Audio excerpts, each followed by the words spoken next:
It's July 11th, 2024. I'm going to be your host tonight. My apologies, it always takes me, it's a one-man show. I'm Dana Durnford, and you can call in. All lines are open at 709-589-4406.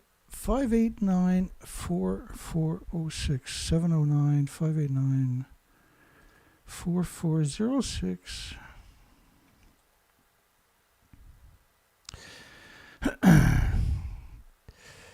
So NATO, RECA, Australia, we got a bunch, just a great big bunch going on at one time here. So North Korea slams Japan's additional releases of treated radioactive water. And the only reason this gets headlines is because they're going to regurgitate the official narrative, which is that nothing got out of reactor 4, which doesn't exist anymore. It was completely destroyed. These are 100% meltdowns with 8 fuel pools, or 8 reactor cores in each fuel pool at the top of the buildings. There's 2 fuel pools at the top of these buildings. And so there's 4 fuel pools. 4 each is way too many, isn't it? Just hang out 1 second, I'm almost ready.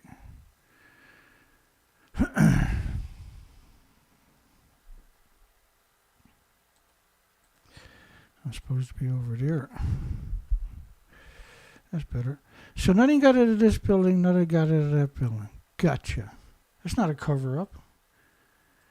NATO endgame is quite startling. Appears to be nuclear war. NATO, of course, was created in response to the Soviet Union, the former Soviet Union.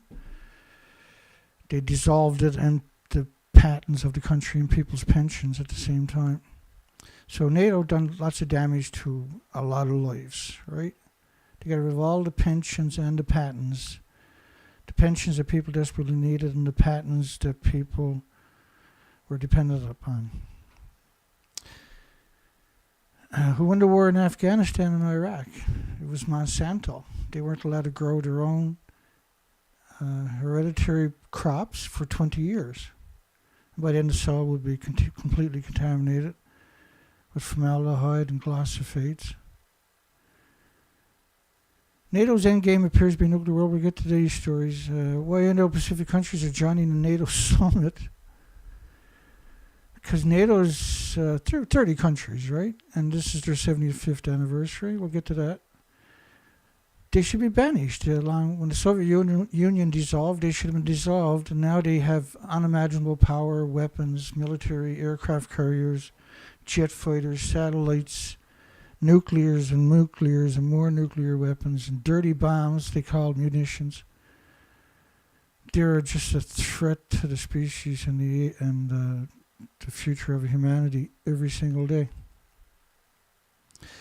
Orano La Hague resumes operation after a nitric acid leak. It's a really important story. EDF is always contending to be a scumbag, can't you? They said there was no radiological or environmental impact. First off, you're talking about La Hague.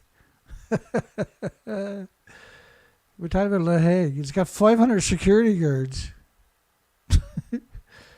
And by the way, the nitrous acid is recovered and reused in the reprocessing facility. So you know how contaminated that's going to be. So they lost 40 tons, I believe it was, folks. But when you zoom in on La Hague, you start seeing the horror of La Hague, right? See the arrows. These are all places. These are actually huge facilities. Each of these buildings are massive facilities.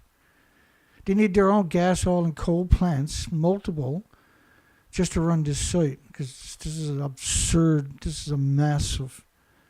There's over 1,000 large buildings. But that process, everything is vented. And guess where it's going to land? What's around the local nuclear disease factories? Oh, that's right, farms. That's not evil at all. And look how close they are.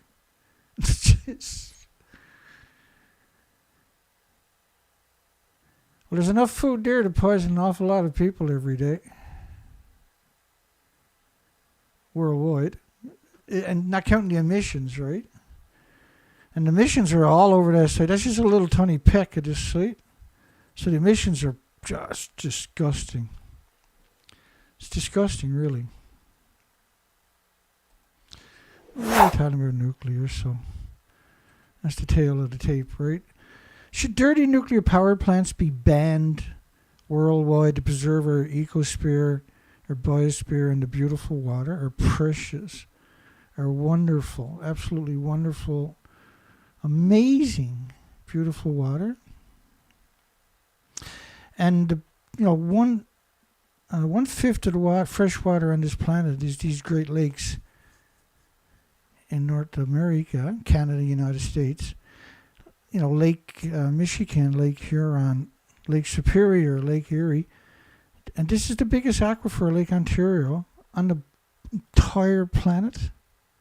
And it's saturated with nuclear dumps and nuclear power plants that are all hemorrhaging into it. If that's not attacking water, what actually is? Because they can't contain the fuel pools. The fuel pools are splitting atoms catastrophically by the minute, let alone by the hour, by the day, by the week, by the month, or the year, or the decades. And these atoms are not going to go away for 1,000,000 decades. Hey, but had you heard? Nothing got out of Fukushima. It's all treated. Nothing got out. Look somewhere else. Don't look at this site. They ain't bad.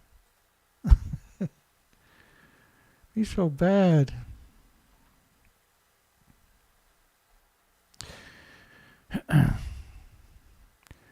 It definitely takes a certain capacity to work in the nuclear industry. There's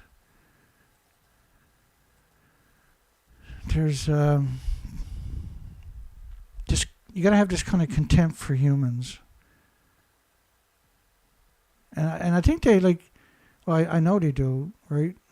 When you meet a colleague, they'll check him out by saying, I hate humans. And if they don't get the response they want, they'll do it again the next day. If they don't get the response again, then they don't be in the office no more.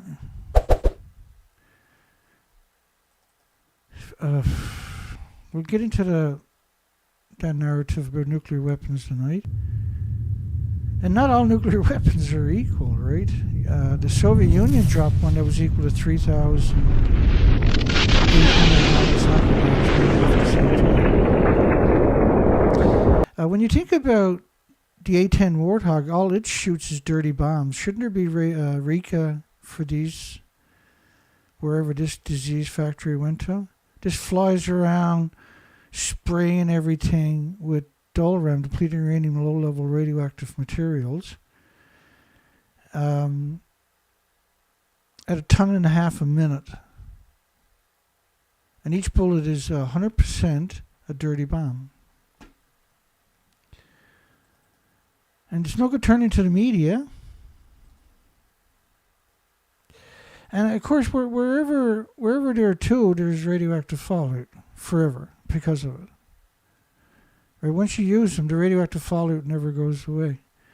And of course, wherever there's radioactive fallout, there's dead bodies, and the dead bodies never go away.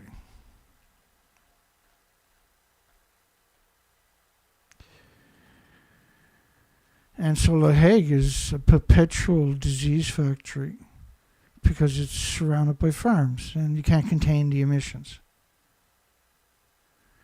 And so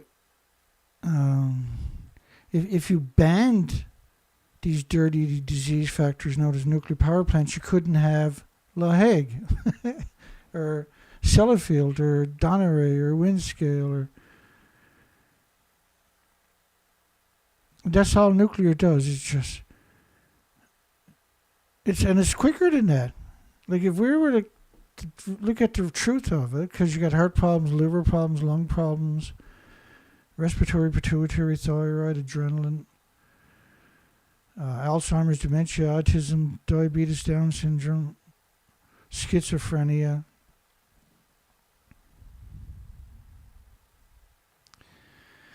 Then I might have to move myself out here so they can see me. Such a great depiction, though, of the nuclear industry's legacy. Navajo uranium miners, people downwind of atomic bomb test. I had that on replay tonight. People of the this is 80 years ago almost, we're talking about. And it shouldn't be just the atomic bombs test, it's the stuff I'm showing you. There should be a RECA for every one of these sites. If you worked at Hanford for 8 hours, you're entitled to the same pension as the RECA. You didn't have to be in the fallout zone, you just had to work at Hanford for 8 hours. So I wonder if you worked at Hanford for 8 hours and you lived in Idaho growing up, or say for instance a little Nevada or Los Angeles, or can you get both of them? I doubt it. Claims from Arizona, New Mexico, Utah, Colorado accounted for 1.8 billion. We're just doing the preamble. Accounted for $1.8 billion of the payout under the RECA. So in the greater scope of things, we're not talking about a lot of money when you're talking about the nuclear industry. They waste that on coffee breaks every day worldwide, right? Which would change all the lives of all the victims that were in the orphanages in Belarus and Ukraine, the children that are abandoned. Imagine if you collected the tips the nuclear industry put out in a single day, and every one of those children would be taken care of for the rest of their lives. No, that would be good, Dana. Good's not good. So I kind of lost track. Here we go. So $1.8 billion just to Arizona, New Mexico, Utah, and Colorado, which pretty well sums up the majority of it, right? Actually. But Congress let RECA expire and left hundreds of radiation-exposed Arizonians. So it's not just New Mexico, Utah, Colorado, and Arizona, by the way, without the care and compensation they deserve.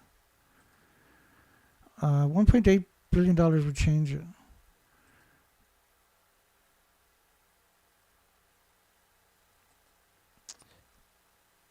So Congress let that, this is really interesting. So Congress let that expire. The Speaker and the rest of them, right? In the United States Senate and Congress let that expire just recently. We covered it pretty extensive. Protesters in ex-Canada. So this story is really important because they have the power not to give you compensation, but there's a catch to this, see? That most people don't appreciate. Protester in ex-Canada to plead guilty to seeking nuclear material, but wouldn't get prison. Allegedly, he was trying to kill himself with polonium that only the government could get their hands on, or their employees, or the CIA, FBI, or MI6 or whatever, or Mossad, makes it appear that he was killed by the government using a substance that was difficult for anyone but any part of the government, not nuclear government, but the government. So what was really interesting about that story, and that story came out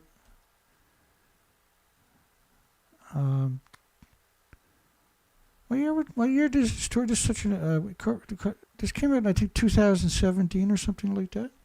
I got to look that up and figure that out because we use it constantly since then, right? His lawyers, Bugney and Myers, filed a series of motions to dismiss the indictment against Ryan, who was charged with basically, essentially, nuclear terrorism, right? Because nuclear terrorism charges under which he was charged is unconstitutional. And so he won that because Congress, the people that had the authority not to help the victims, doesn't have the authority to criminalize poisoning the victims with radioactive substances. And so they have a lot of latitude where they can wiggle their way out of things because legally they can use this as justification, right? In their cocktail parties or whatever the fuck else it is they do.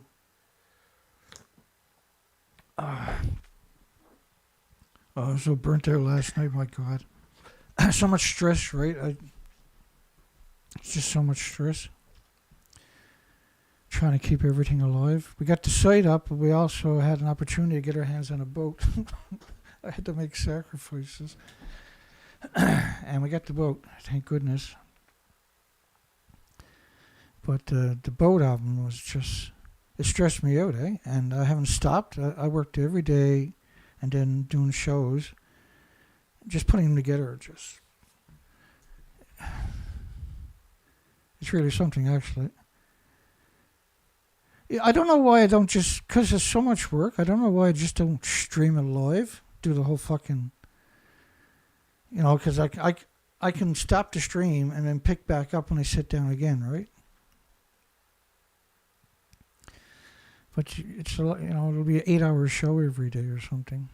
That's what I should do, though. Because the world needs to have a conversation, and we're determined to make it happen. I know what you say, Dana. You're just one fucking little person out there in the middle of nowhere. You're a fucking nobody. I know that. But I got quite the willpower. Just as good as anybody else on this planet. To get the job done anyway. Because Congress lacks the authority to criminalize poisoning with radioactive substances. That's the most frightening thing imaginable.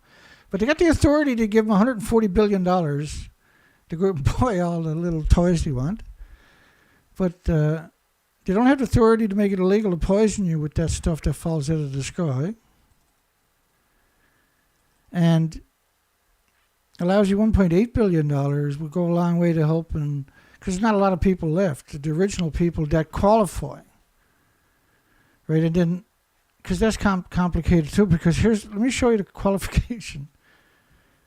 Your story never stops just driving you crazy. So the blue zone over there is the downwind counties. The green is the uranium worker states. And the yellow is the uranium worker sites. I guess that is. It's hard to read. So suggest that fallout, which we know that there covered 7,000 square miles. We'll get to all of this coming up. I got to stay and get back on track here. Bear with me. Yeah, right here. I lost my track here. So Congress lacks the authority to criminalize poisoning with radioactive substances. They have the authority to poison you with radioactive substances. And they refuse to even throw a few $1 billion in the kitty for the victims, the original victims from 80 years ago, but they won't compensate the rest of them for the last 80 years or from their legacy, their horrific legacy. We'll get some of that too, and not just America by no means. We'll cover quite a bit of that coming up in a bit, if I can keep it together. Yeah, I burnt out so much I couldn't do nothing. I burnt out. And today I was just burnt out, and I wasn't sure there was going to be a show tonight. I was like, I'm pathetic. I gotta do something to get my brain to fire a few cylinders so I can make it through the fucking day. I slept 3 times today. In the middle of summer.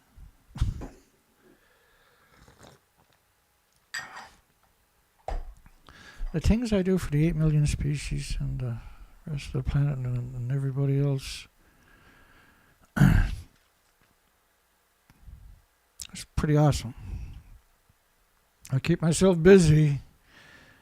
Navajo uranium miners, people downwind of the atomic bomb. Like, what is downwind of the atomic bomb's test? Because when you're showing that, just the blue section, and saying that's the atomic bomb test, well, that's as dishonest as you can get, for starters. Let me give you an example, hopefully, in a moment. I smurfed up.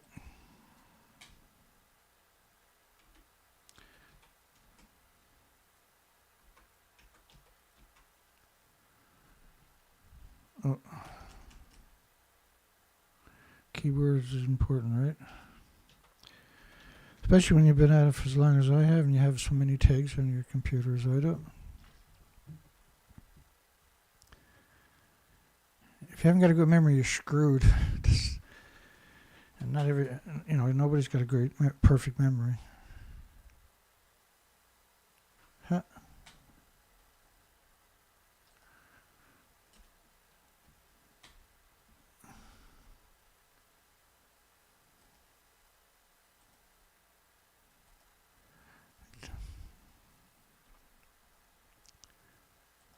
There we go. Because there is just like a single picture. So you can see where the starting point is up there, the darkest. And that's where the blue, so-called blue is to. But areas are crossed by two or more radioactive clouds. Now each bomb is a different size. No two bombs were alike. They're like the terracotta soldiers. A federal program to compensate people exposed to fallout from U.S. nuclear testing expired on June the 10th. And we were at that the whole week. When the news showed up, and even if it wasn't, we had a conversation about it. Like tonight. Tonight's actually going to be really good. If there's such a thing as good when it comes to nuclear. In March, the U.S. Justice Department projected that another 1,070 claims would be approved by the end of September this year. They got in before the June 10th stab you in the back day. Why do we have to beg to pass RECA? Said Maggie Billiman, whose father, a Navajo code talker during World War II, died of stomach cancer that is easily attributable to the exposure to fallout that affected their hometown in Arizona. Yeah, and why would put a price tag on a human life? Starting with the Manhattan Project Trinity test, July the 16th. The infamous anniversary is approaching, right? But they just throw money at the nuclear industry. This is just one of 9,000 industries in nuclear. And there's no good industry there in the nuclear industry. They're all just morons, a moron industry, and their children, they created these industries to employ their children to get them out of the scummery that they do every day. The U.S. government conducted 94 tests to produce radioactive mushroom clouds in remote areas of the West. Most were over Nevada, and one was over New Mexico. Oh, really? Quite interesting. That's nice. So, this is degenerate Wikipedia's version of the USSR, Soviet Union test. UK, France, China, India, stupid Pakistani, and the defenseless North Korea, who's been ostracized for 120 years. They were controlled and enslaved by Japan for 50 years until they got nuked, and then they've been occupied and destroyed immediately by United Nations. We call it a police action, right? Millions dead, millions missing, millions in refugee camps, millions unaccounted for, millions of orphans. And they burnt down every village in the country.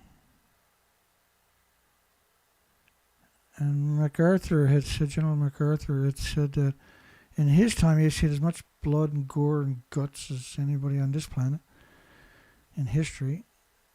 And he said he threw up when he seen what the napalm and that had done to those villages. And they burnt down every in order to get their hands on the minerals, which is what they're doing in Ukraine right now, right? $10 trillion worth of minerals. They don't want Russia and China to have that, do they? Okay, so the total yield in kilotons is 196,514 kilotons. But that's a lot. So if you divide it by a Nagasaki bomb, because a Nagasaki bomb is a decent marker, what a nuclear bomb can do. Everybody agree on that? I'll bring up some literature very quickly on.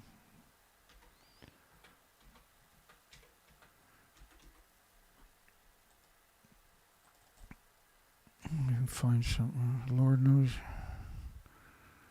Okay, so here's in Nagasaki. All right. And you can go up to my website, thenuclearproctologist.org, and download around 300 of these studies with pictures. A nice tidy package all there for you. Click, click, click, click, click, click, click, click, click, and you got your own copy. Same thing for Chernobyl. Click, click, click, click, click, click, click, and you got your own copies. And print them out and turn them into a book and leave it on your coffee table for your friends. Put them in the bathrooms or doctor's offices and stuff like that. Like Dana does. The bastard Dana. A lot of people are calling me a bastard. I'm not a bastard though. I'm the best friend this fucking planet has in a long time. And the people that support me, no doubt.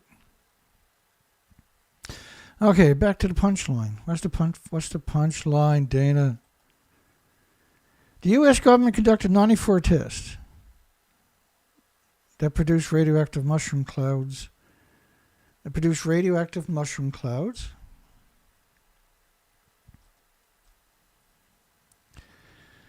Okay, they produced 94 tests that produced radioactive mushroom clouds. In remote areas of the West, most were over Nevada. It doesn't matter where it starts, it's where it goes immediately. And if you look at the Plume model at Chernobyl, and you look at the Plume models of Fukushima, had an air pattern. And what makes their models really great is that they're based on venting. They're not actually based on a nuclear meltdown. I'll give you an example. So this was a detonation, but that's not what that model is. The model is on venting. It's called venting apparently, but that model is based on venting from the tourists. What they call burping, basically. And this is the input numbers that were put into the models to spit out these version, but you can see the plume covers the entire planet. But the reality of it was there was 4 reactors and 8 fuel pools, where Nagasaki, for instance, say 15 kilograms of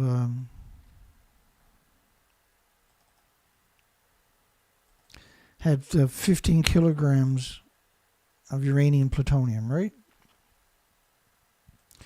Where Fukushima had 30 million pounds or something. It was equal to around 4,000 Chernobyls. Okay. So the USSR, 196,514 kilotons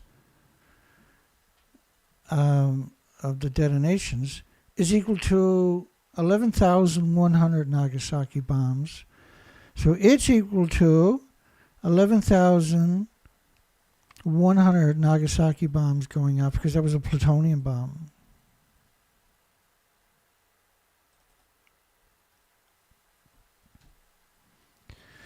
So the radioactive fallout is the equivalent of 11,500 of these Plume models. So how could that be segregated? I'm not trying to be an arsehole. I do that naturally, of course.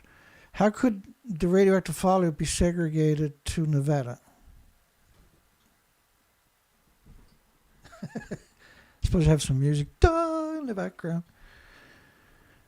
But I can't afford a big shot crew like everybody else. Because generally, like I got the same system as a TV station got. Same equipment, same place, right? Because I'm stupid. And it takes about 5 people to run everything properly. And right now, we just don't happen to have the budget. It's not a big deal. You know, we're getting around it. We're dealing with it. To hire 4 more people. So people downwind, including many in Arizona, no, everybody in Arizona, were exposed to dangerous fallout. Everybody in America were exposed to it. How can you not be, right? The most powerful nuclear detonation carried out by the U.S. was Castle Bravo And that was equal to over 1,000 Nagasaki bombs going off at the same time. And it released large quantities of radioactive debris into the atmosphere that fell over 7,000 square miles. It's actually 1,000,000 square kilometers. That study will come up a little bit later. There's 1,000,000 square kilometers of that area that in 2019 study is still too radioactive to be habitable. Yeah, they got a military base there, but stupid doesn't make right, see? Congress adopted RECA in 1992 to address claims from downwinders and uranium miners. Well, some of them, right? They denied a ridiculous amount. It offers an apology after they beat you up for 50 years, and a lump sum compensation ranging from $50,000 to $100,000 to those who developed certain illnesses that they say are from radiation, but it's only what they recognize, and they being a certain group of people. If you go to the literature, it recognizes heart, liver, lung, respiratory, pituitary, thyroid, adrenaline, and the list is very long. If you go to them, it's just cancer here or cancer there, right? And a few other blood clots, maybe something like that. But if you work at Hanford for 8 hours, you're entitled to more than that because you're guaranteed to have got poison. So if you're in a nuclear fallout zone, you would have got a lot more radiation, so you would have been a lot more poison. And you don't have to prove that you were poisoned, just that you worked there an 8-hour shift in the last 80 years. Who either lived in the fallout zone or worked at uranium mines and mills. The law came in response to lawsuits from uranium workers who accused the government of failing to warn about the radiation hazards. Failing. They used to pay them $10 for their inconvenience, right? As part of the large affected areas, the Billaman's hometown sawmill in Navajo land, well, there's around 600 official abandoned uranium mines, but there's around 15,000 that contractors had dug at the same time as the Manhattan Project, right? That are abandoned. And the tailing ponds, which are chemical ponds. They're not actual water, they're chemicals. And they evaporate into the air, or they just spill out like some of the major events they had there. Is part, what was the church? There's a river there where they lost 15,000 tons, don't quote me, probably a lot more than that, of nasty stuff. Because back in that day, they were learning, right? And so their chemical uses were extraordinary. As part of the large affected areas where the Congress made residents eligible for compensation from 44 to 86, nearly 30 million tons of uranium ore was extracted. And originally it was, I can't remember the numbers, like 1 million tons to a gram or something. And they got better eventually, but the original first decade was nuts what they done. Led by physicist Robert Oppenheimer, was disbanded in 1947, 2 years after Japan surrendered. And an estimated 3,000 to 5,000 Navajo people worked in the mines there, and their families lived nearby. And because it's airborne, it's in the water. I'm assuming that they blew the dam on purpose to poison the people, because dead man tells no tales, right? What they done originally was just idiots. People who live in these communities next to these ways, they're exposed to all of the pathways, air, water, and land. Well, they're surrounded by uranium mines on top of that, in every direction. A lot of their villages were built with the tailings, was mixed into cement for their sidewalks and their schools and their bus shelters for the kids and stuff. This industry is just insane. The bill stalled in the House with no explanation from Speaker Mike Johnson or majority leaders, both Republicans from Louisiana. Their aides did not respond to multiple requests for comments. But Congress doesn't have the authority to make it illegal to poison you with radiation. So why should they pay you for something that they consider doesn't happen? just to quiet down the noisy ones, see? And they're tired of it. They're not nice people, let's face it. It's unacceptable that the extremists, which is the proper word, in Congress has let the RECA expire and left hundreds of radiation-exposed Arizonians without the care and compensation they deserve. And sometimes when you read this stuff, you're saddened by the betrayal. Many administrations later, still the betrayal is continued, right? And that's because the inbreeds of the inbreeds of the inbreeds are in positions of authority, and they don't want their great-great-grandfathers, grandmothers, aunts and uncles' crimes to be uncovered, right? Or to be repudiated. The EPA has funds to clean up 250 mines in the Navajo land, and the interim cleanup has been completed at 31 of the sites since 1947, for goodness sakes. Are underway at 106 preparations. 90% of the money is stolen through administration, so that's why nothing happens. It's all about stealing that money and claiming you're the good guy. And they all do it, and so it's one big gang, and we're not part of it. And they're not proud of the country. They're proud of the checkbook with no auditors. Interim cleanup includes excavating contaminated soil from residential areas. Excavating contaminated soil from residential areas, from the communities. The communities should be moved. You can't clean up this. Covering contaminated areas with clean soil, so when it rains, where does it go? The same path it did before. It's just absurd to suggest that was a solution. It's unconscionable, actually. Erecting fences in a desert. That's going to work. And posting signs to prevent exposure. You know, the Sahara Desert every year, when it shows up in France, is contaminated from the nuclear test. Posting signs. And then walking away with 90% of the cash and having cocktail parties for the next 30 years. A final cleanup of one site was completed in 2023. Oh, wow.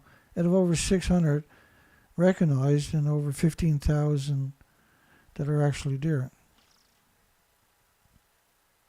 EPA plans to start final cleanup this year at the Northeast Church Rock site. That's what I'm talking about. This is absurd because you're talking about 1947. About 17 miles northeast of Gallup, New Mexico, that will involve moving 1.4 million tons of contaminated soil to the site of a shuttered United Nuclear Corporation mill to consolidate the waste but not deal with it. Like 1.4 million, imagine 1.4 million one-ton pickup trucks. I think that's a row of traffic almost around the planet, bumper to bumper.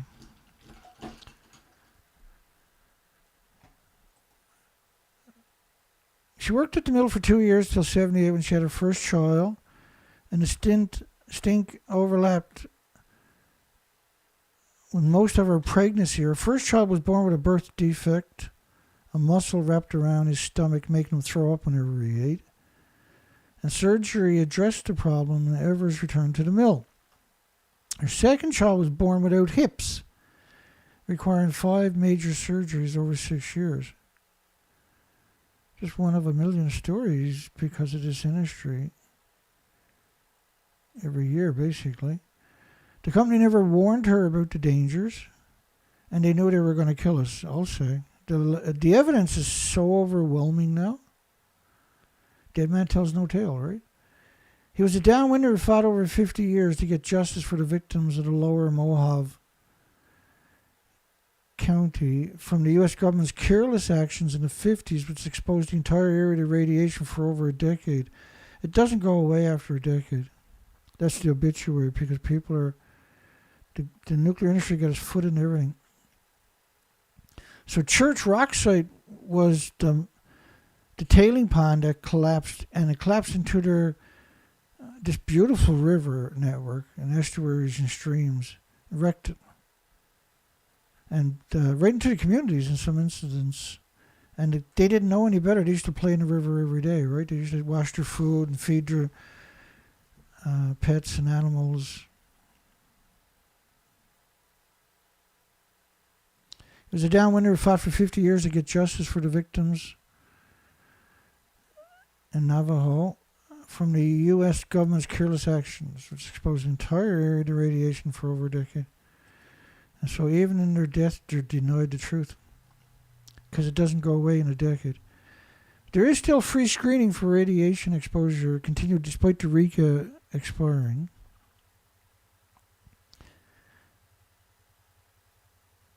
Abandoned uranium mines continue to cause cancer. Get screened at tchealth.org. Our average patient is a Navajo man around 80 years old. What about their kids and their kids and their kids? Even though patients can no longer apply for a compensation from RECA, the clinic could still theoretically screen them for illnesses linked to uranium mining and atomic testing, but they're not going to put in the full litany of diseases and illnesses and autoimmune deficiencies and injuries, right? So Speaker Mike Johnson's office stalls an RECA expansion. They don't have the authority to make it illegal to make you sick, but they have the authority to stop you from getting help from making you sick. And they have the authority to make you sick by appropriating the money to the industry that does. And there's 9,000 industries in the nuclear industry. Speaker's office stalls in RECA.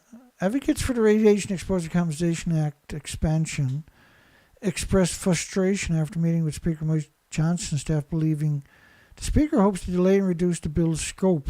And we talked about that in June 5th, 6th, 7th, 8th, and 9th, and 10th, right? The original RECA compensating those affected by the nuclear testing and uranium mining expired this month after a 2022 extension for 2 years. And the minute we let up, they just forget us. This isn't something to let up about. They killed us.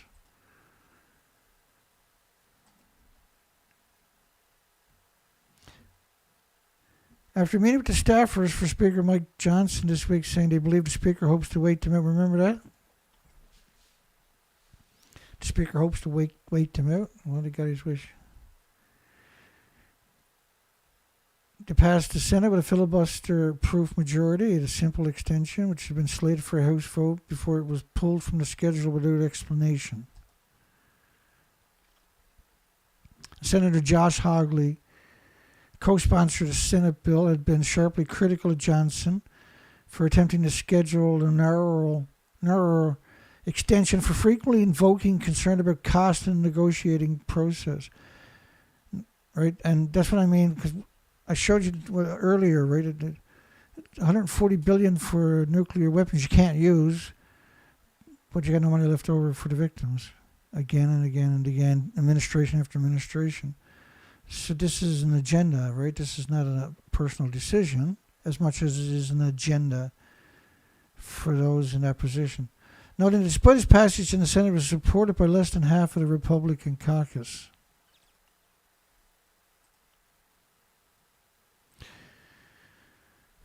So let's just talk about nuclear waste, actually, for a minute. Every nuclear site got this going on, and everything is vented into the environment. All the fuel pools are hemorrhaging, splitting atoms into the ecosystem. Here's a fuel pool that is what nightmares. You can do Hollywood horror show after horror show about this site alone. Andreva Bay cleanup reaches landmark. And now this is fuel abandoned for decades, outdoors, a lot of it. And then they had some buildings there, and these are insane buildings. And they would have like a lead shield, taller than them, that they were working with behind. You can't protect yourself in that environment with that technique, see? An Asian dilapidated fuel storage at the Russia's, left over from the Soviet Union. The submarines were exchanging fuel. And this place was abandoned for, what was it, 28 years?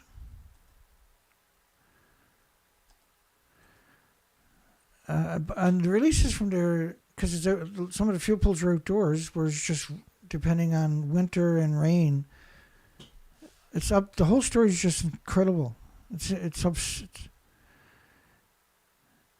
nuclear industry. Just this one story is enough reason not to have a nuclear industry, because the results of having that right on the ocean like that is catastrophic. Origin and age of ongoing radioactive contamination of soils near La Hague. La Hague got 4,000 employees. 500 of them are security guards. Nobody allowed with a camera anywhere. Of the soil near the La Hague reprocessing plant, which is all farms, I'll show you that again coming up. 239, 240 plutonium, 238 plutonium, 241, 240 americium, 241 plutonium. Americium typically decays to plutonium, and so does neptunium. And 90 strontium. Well, you can't just have those, but what they are markers. And then you would extrapolate from these markers all the other isotopes. And the plutonium killed all the dogs in all the studies with 3 tumors: the bone, the lung, and the liver. And the majority, 90% of them almost, was from the bone tumors, skeletal tumors, which for children and species, they're mutating the stem cells now, radioactive stem cells. And you can't have that without radioactive hormones. And that's what radioactive fallout does to everybody, by the way. Yay. Stillbirths among offspring of the male radiation workers. That's the gallows laugh, folks. Science and trans science and radiation risks. Child cancers around the nuclear fuel reprocessing plants at Sellafield. It used to be called Windscale, but after the nuclear meltdown at their mixed oxide fuel reactor, they changed the name to Sellafield. And I got studies there where they try to quantify the child cancer clusters, and leukemia at that clusters on top of that for children.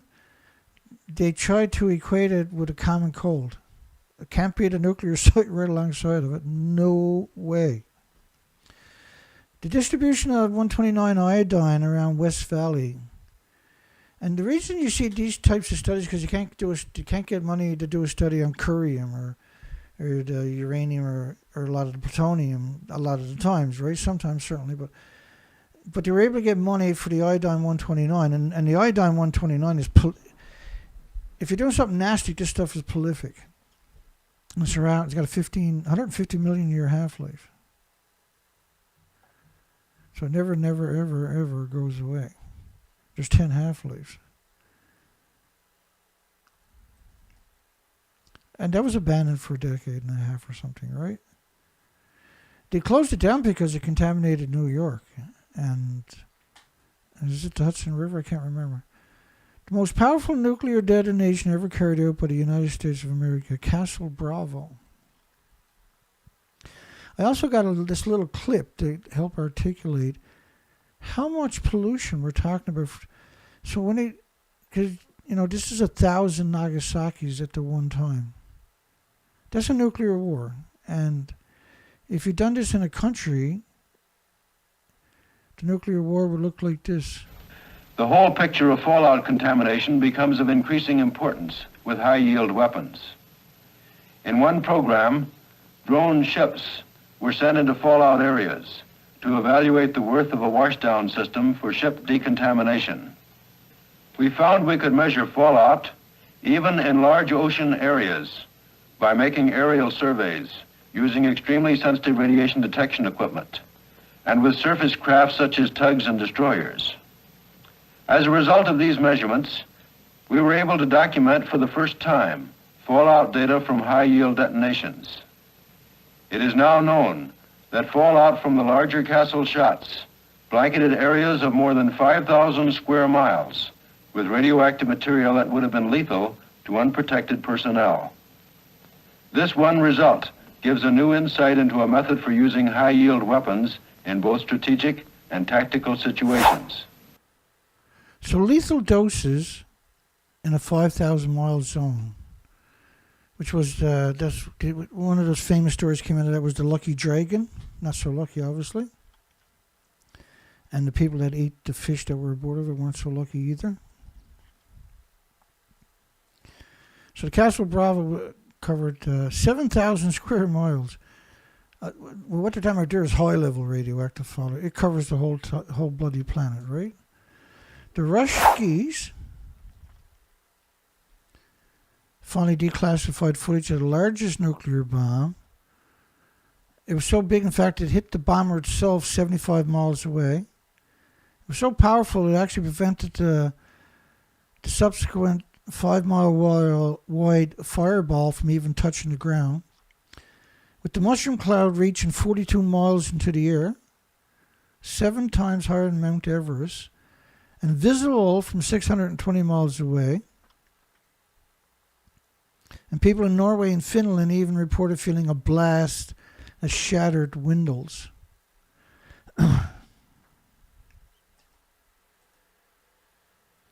was equal to 3,800 Nagasaki bombs going off at one time.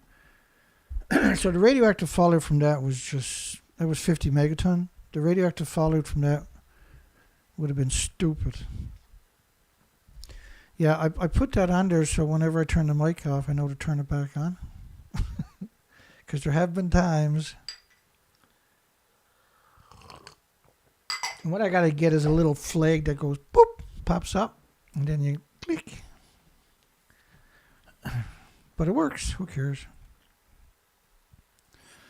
So 3,800 Nagasaki bombs. But officially, there's only 2,200 bombs detonated worldwide.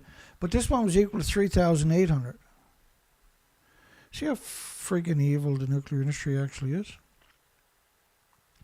If you took all the kilotons worldwide, it's we've done the numbers. Was it 37,000 Nagasaki bombs, or I can't remember.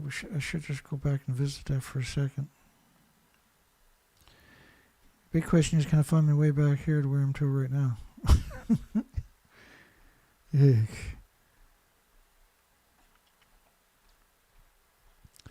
What the hell, I'm game. Let me try. Yeah, I got a lot there. USSR 296,000, so they would have been equal to 15,000 Nagasaki bombs or something. No, more than that. 11,000. It's 22,000. Yeah, it was around 37,000 Nagasaki bombs of radioactive fallout, not 2,200 bombs. Because if you look at the studies in Nagasaki, that fallout was really something, right? What's the chance I can find my way back? Oh, way to go. 315 nuclear bombs ongoing suffering. The shameful history of the nuclear testing in Australia and the Pacific. They done over the British.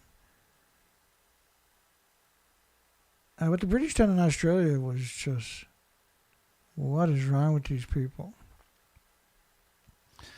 Well, because here's my take on it anyway. Australia, well, excluding the natives, was where they had sent all the people they didn't want in the country, right? They banished them, not all of them, but a lot of people. They banished them to Australia. That was considered a prison colony or whatever, because it was very harsh living conditions, right? And so when it come time to do the nuclear testing, they went to Australia, Maralinga, Montebello, and Edmonds. You know,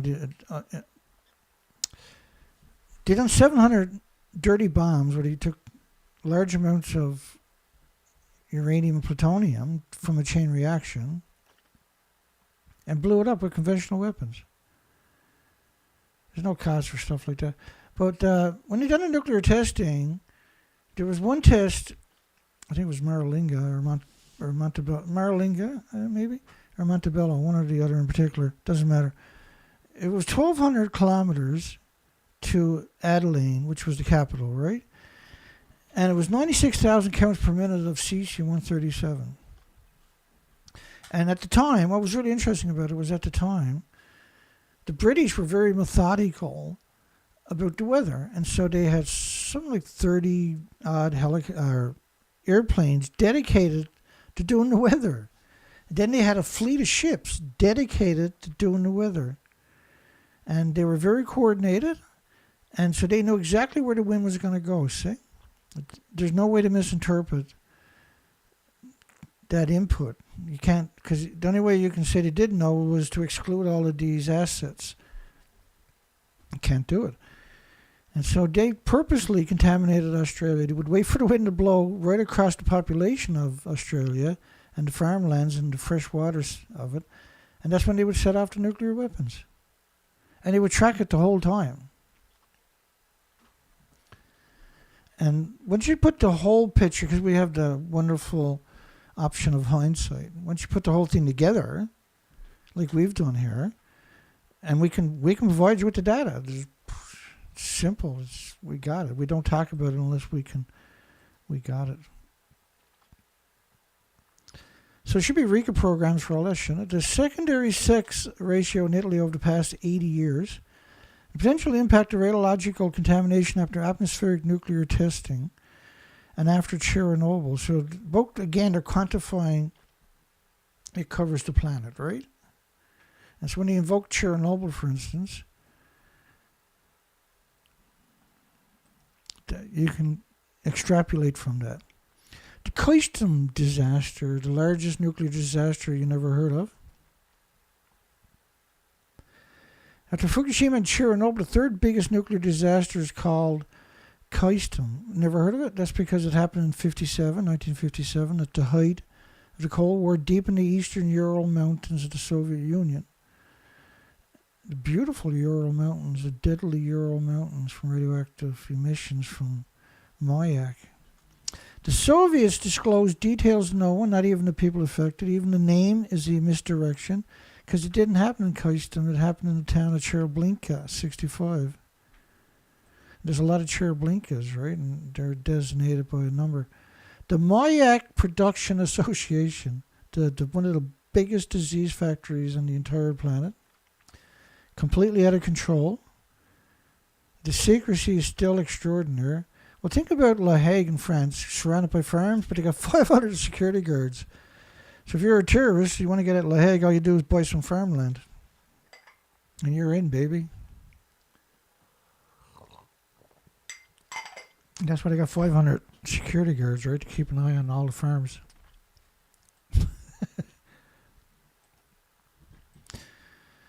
Radioactive waste was disposed of by dumping into the Tetra River.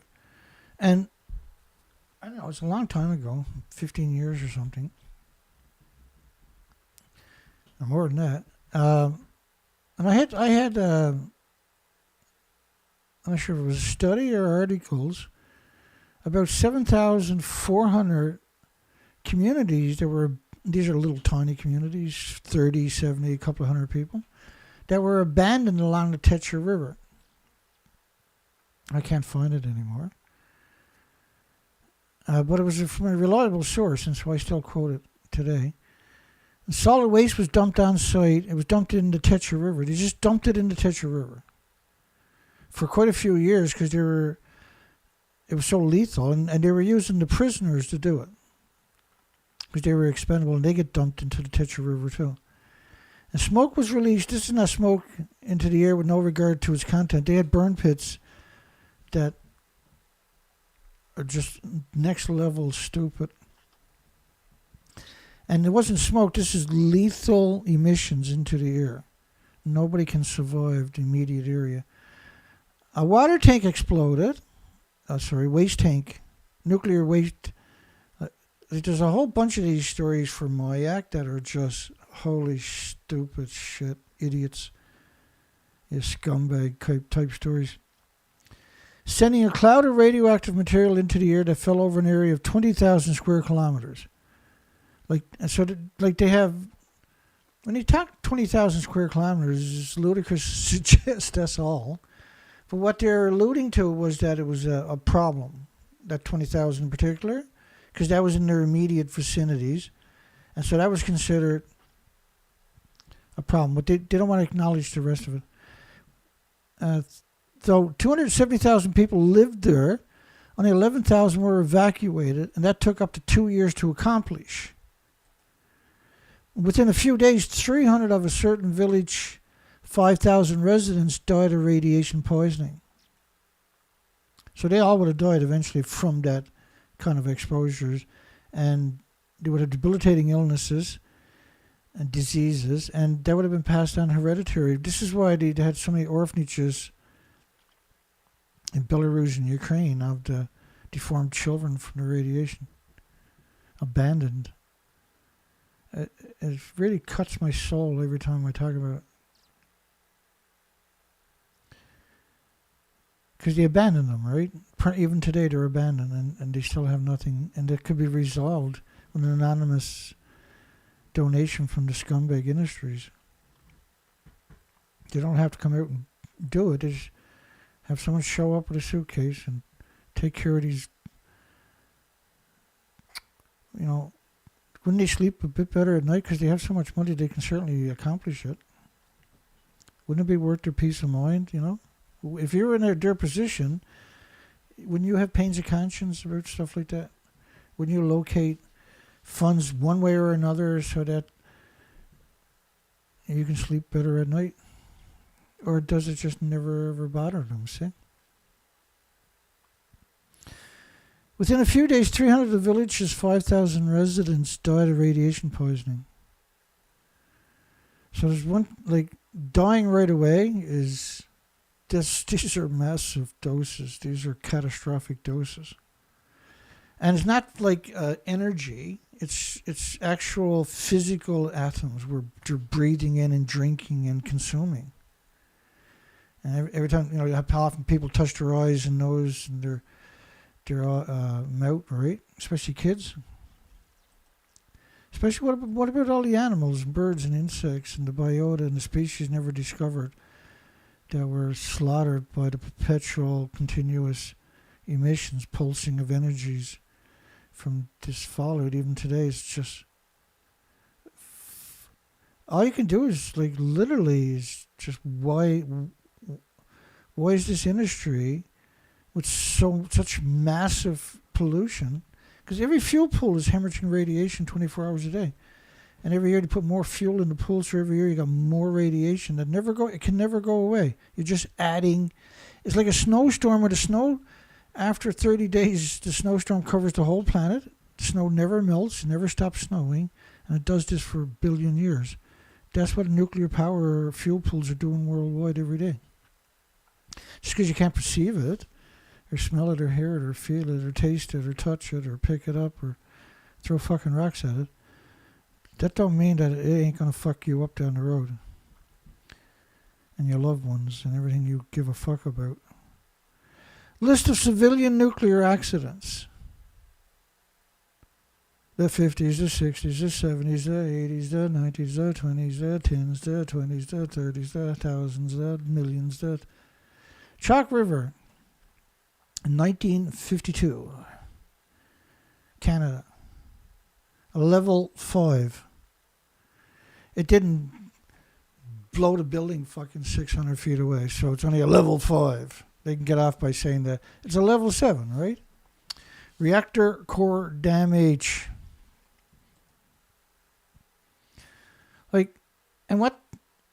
And you get these little glimpses into the nuclear academics in the 40s, the 50s, the 60s, the 70s, the 80s, the 90s.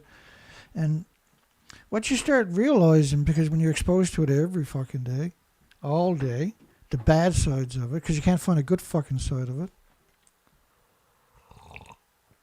I'm surprised I got any fucking hair left on my head.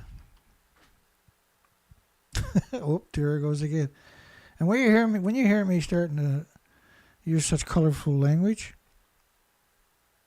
clearly it's bothering me again, right?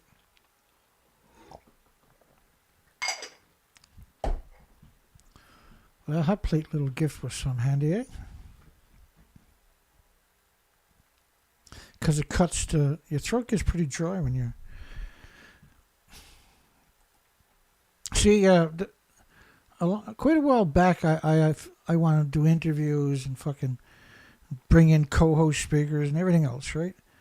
And I had come to the realization eventually, I had started putting together that operation, and there was a lot invested into it, but not everything works out, and you got to try everything. Unfortunately,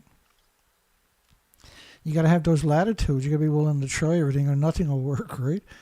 And so you do fail a lot doing what I'm doing. There's a big, failure rate and a big burnout rate, I would imagine. But what I realized was that the biggest part of this story was accuracy and honesty, right? Which are hand in hand, obviously, but because you can be fooled, though. See, you can be manipulated yourself. Like I can be fooled and manipulated in the so-called evidence. So I have to be, and that's why I work so hard to bring you the documentation while I'm talking, because I'm fucking stupid, because that's so much work, right? I'm not smart enough just to have a radio show, just say whatever I want. You can't do an educational program. You can't convince the policymakers, the investors, and wonderful souls like you out there the urgency of these stories, because their freshwater and saltwater worldwide is dependent upon you. You're the most important thing out there, not me, you. And when it comes to this subject, right? Because I'm censored, but they can't censor everybody, right? And so one of you, and many of you, will break through the censorship at some point, and the world will have a conversation like it's never had before.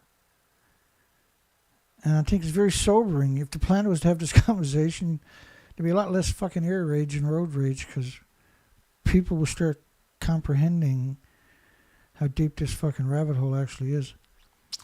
Shocking Hanford radiation experiments on prisoners. The Columbia River was called the most radioactive in the world. There's a spot on the Columbia River at 70 sieverts per hour. 3 sieverts is a lethal dose if you're stood by for a few seconds, or you just walk past it. You'll die a few days later or a week later. If you stayed there 20 minutes, you did. In 1965, scientists at the Hanford Nuclear Weapons Complex, that's the proper term for that disease factory, in Washington State, wanted to investigate the impact of radiation on fertility. And they weren't hidebound by ethics. I've never caught them. Ethics is like it's like a disease for these people. They can't get a job if they have ethics. The moral compass for them is on their nose, right? And it's up in their bosses.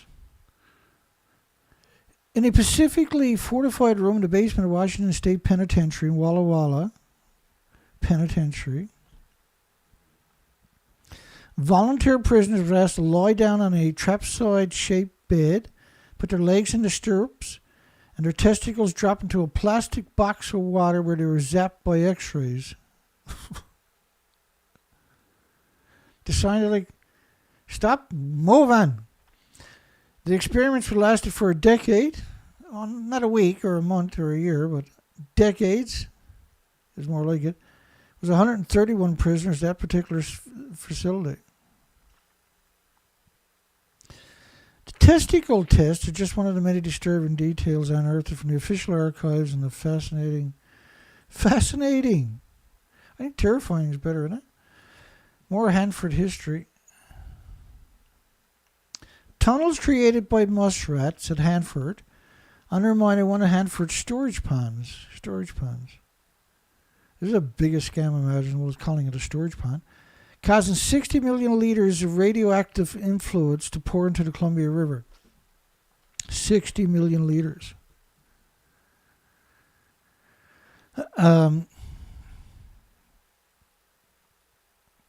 So this is very high-level stuff by the leaders we're talking about. This is catastrophic numbers by the leaders. For 7 hours, they processed highly radioactive green fuel that had not been allowed to decay for as long as usual, and showered 407,000 gigabecquerels of radioactive iodine. So you can't just have these radioactive iodine over nearby cities. This is how they got to be 585 square miles, because you just had to consume everything they destroyed. These are unconscionable numbers we're talking about. And there's a graveyard not too far there with over 700 or something children with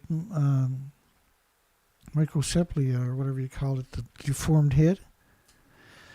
The Colombian River has been called the most radioactive in the world. Many thousands of people live downstream and downwind, say the contamination has made them sick. Many tens of thousands. But it says it, but it's actually, there's 28,000 or something farms that feed off the river downstream from the Columbia, from Hanford, from the Columbia River. And they actually dumped 450 billion gallons. I'll cover that actually, right? I think. The radioactive legacy of the Cold War. Over its lifespan, so it should be a massive RECA for Washington State or something. Everybody on the Columbia River should be entitled to RECA, and everybody in the Pacific Ocean, where it comes out to, should be entitled to it. Over its lifespan, nuclear production has discharged 450 billion gallons. This is not radioactive liquids, folks. Yeah, it's like liquids, but it's not like water or concoctions of water. This is radioactive sludge they're talking about. Into the soil. And that would equal to an aquarium 6 feet wide, 518 feet tall, wrapped around the entire planet. And that over 200 square miles of aquifer underneath Hanford is contaminated. We see this, every nuclear disease factory, national laboratory worldwide is on top of the biggest aquifers in that part of the country. Los Alamos National Laboratory and similar laboratories, some of them are on aquifers that are unbelievable.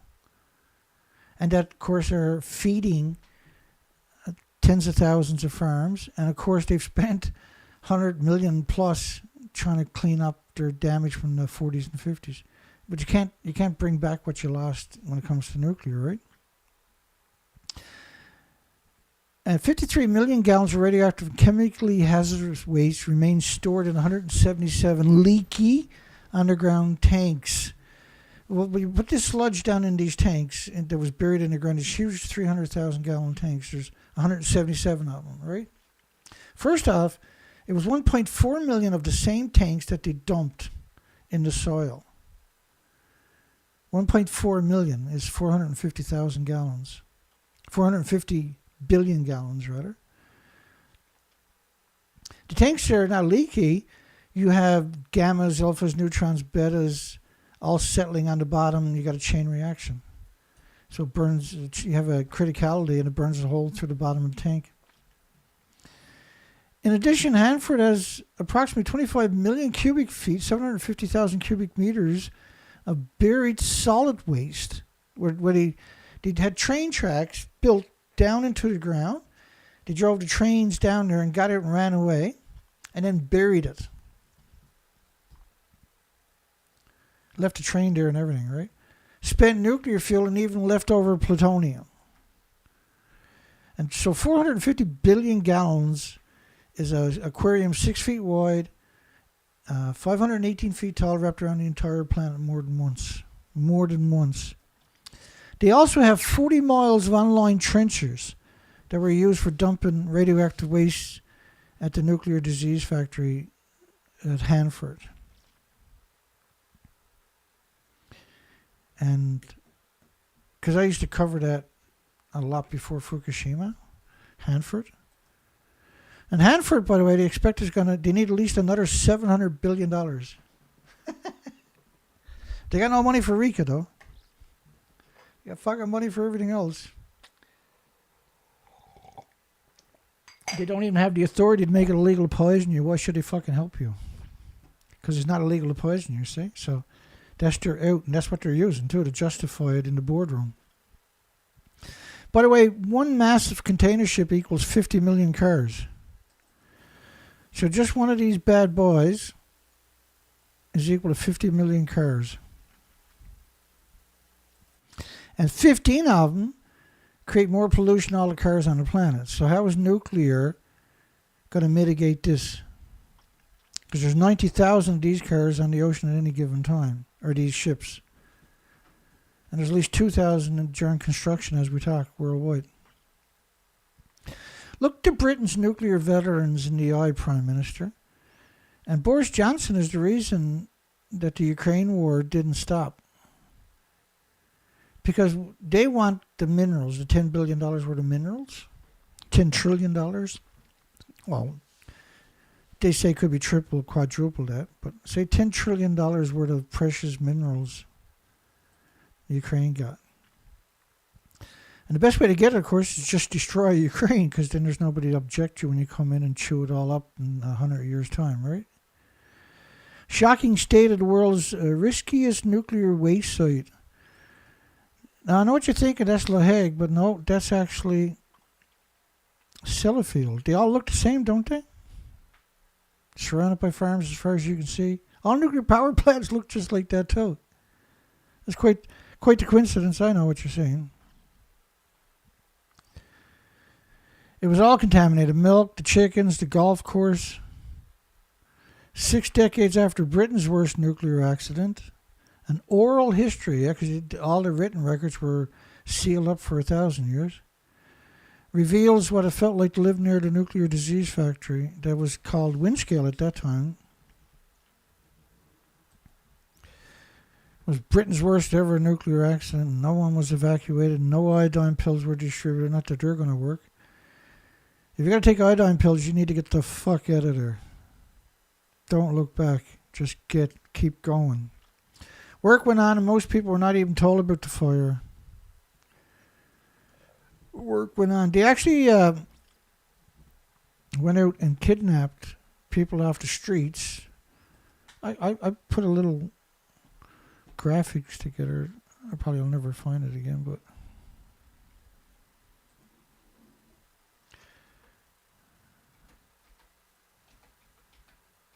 hey, you might get lucky. Let's see if I get lucky.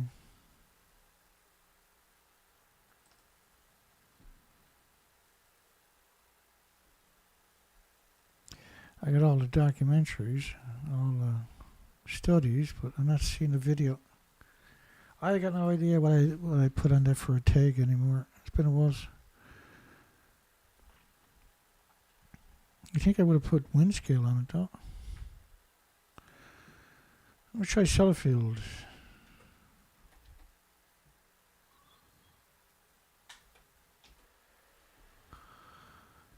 Oh, yeah, there it is. Yeah, so I was playing around with the graphics one day, and this was on YouTube, and I just had the browser open, so I apologize for... I meant to redo it properly, so I was just fooling around, and I'll play it for you right quick. I'm going to try to adjust the volume for you in real time. The police from the factory had turned up looking for volunteers, and they brought a bus, and they decided the best way to get the volunteers was to go to the cinema and volunteer the back 2 rows at the show to go into the factory to, as it turned out, to help push the fuel rods out of the reactor. So they went to the theater, kidnapped the people from the back rows of it. They didn't go to university to get nuclear students. They didn't go to the nuclear companies. They didn't go to the other nuclear power plants or get workers from Sellafield, which was Windscale at the time. They went to the theaters back in those days, 1959, I believe it was, or 1957? 1957, because Santa Susana was 1959, right? Which is equal to 463 Mile Islands, by the way.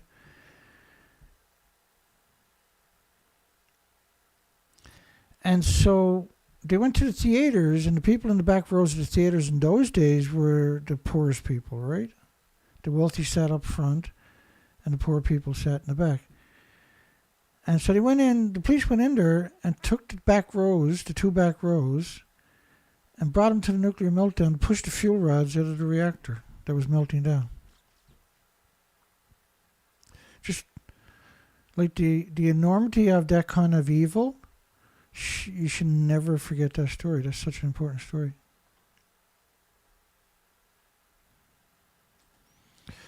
The dangers of rocky flats are forgotten but not gone. Most of the people live in the area, which consists largely of pricey new homes, are new to Colorado and know very little, if anything at all, about rocky flats. And they don't want to know, but they really should have done their homework. For nearly 40 years of producing plutonium triggers for nuclear bombs, Rocky Flats was closed in 1992. After an endless series of fires, leaking storage containers, and other accidents, at that time it was said that Rocky Flats was likely to become a national sacrifice zone, so toxic it could never be. And what happened was the FBI and the CIA had to go in and close it down and arrest a bunch of people. And there's many, many rocky flats around this planet. Hanford cleanup costs tripled, and that's the best case scenario in a new report. Up to 670, at worst it could be 677 billion. Like, there's zero possibility because they're going to clean it up for that. It's because they steal 90% of the money through administration. And they all acknowledge that. They all joke about that. They all yuck it up about that. It's funny for them, right? Yeah, we steal all the money.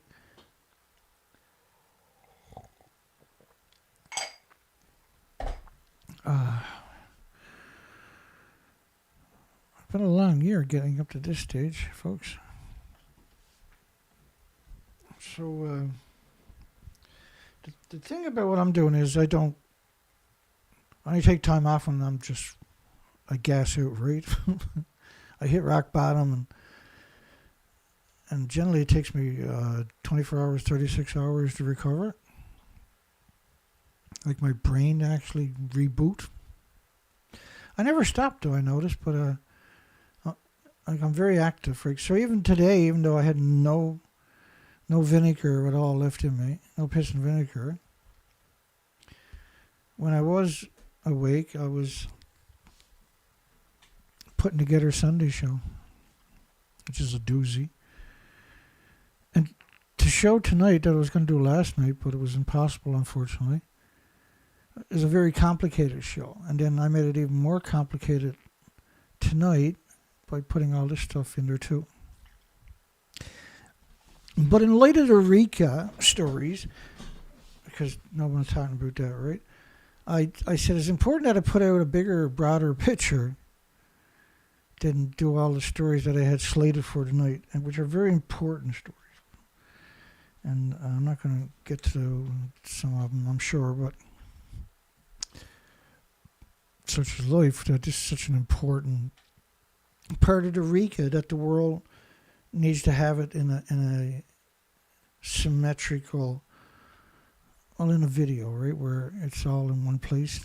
And it's not all, it's just a fraction of a percent probably of what we've covered.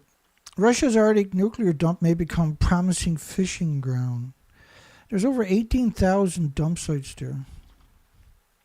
17,000 containers. There was not container ships, but cargo ships stuffed with reactors and fuel and high-level waste, and taken out and blown up and sank the stupidest way imaginable. There's 16 nuclear reactors were dumped along the coastline there. 6 of them with spent uranium fuel still on board.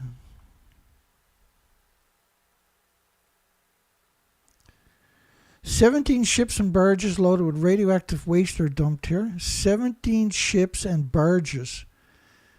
And when it comes to nuclear, the barges are something to behold. And the radioactive waste comes a Cold War fleet of nuclear submarines operating from bases along the Barents Sea coast of the Kola Peninsula from the submarine yards. And northern Manx in Russia, they have 160 subs ran up on beaches because there's no way to decommission them and just abandoned. Mayak will take them eventually. They'll take it. They take everything. And the secret is they just don't care about what gets out into the ecosystem. They couldn't care less. And it was all kept secret. Other stories are saying it's over 18,000. Here's one such story. And this is this is an actual academic study. The sunken nuclear submarine Kamsalit and its effects on the environment. Okay, so that should 1997, there wasn't too much propaganda back then, so this should be pretty good. It found that neither the submarine hull, the steel inferior submarine hulls from the 60s and 70s, nor the reactor vessel, which is brittle immediately when you turn on a chain reaction from the neutron bombardments, will be destroyed by corrosion for at least 1,000 years. And then suggest that the total inventories is about 8 petabecquerels or 1 terabecquerel.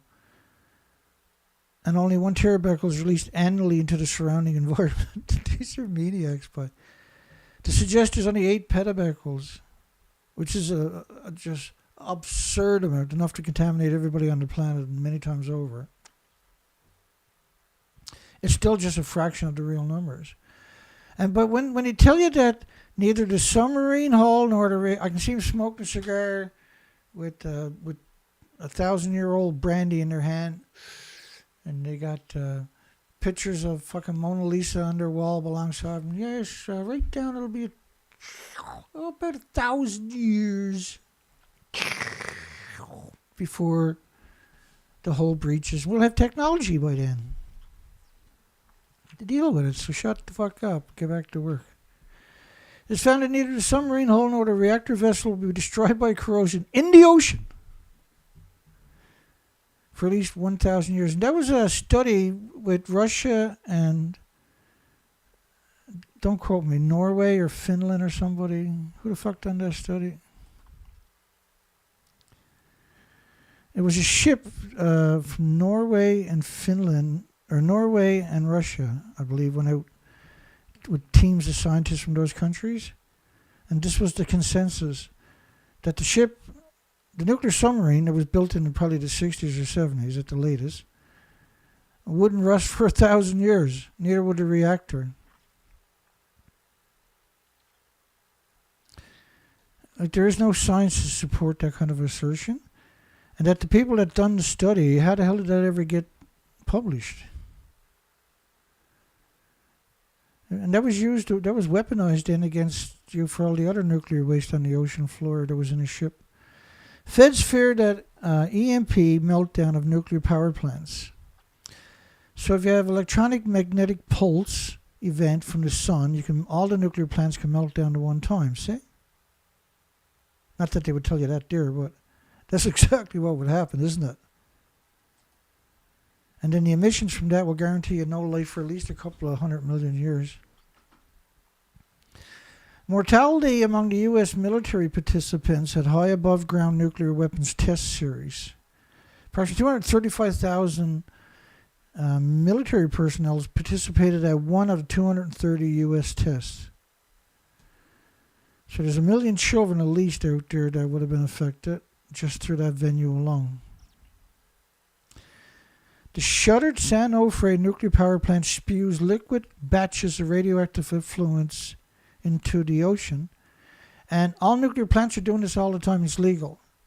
It's not illegal to poison you with radiation. I showed you that earlier. Congress doesn't have the authority. Only the non-regulatory agency has the authority to make it illegal to poison you with radiation.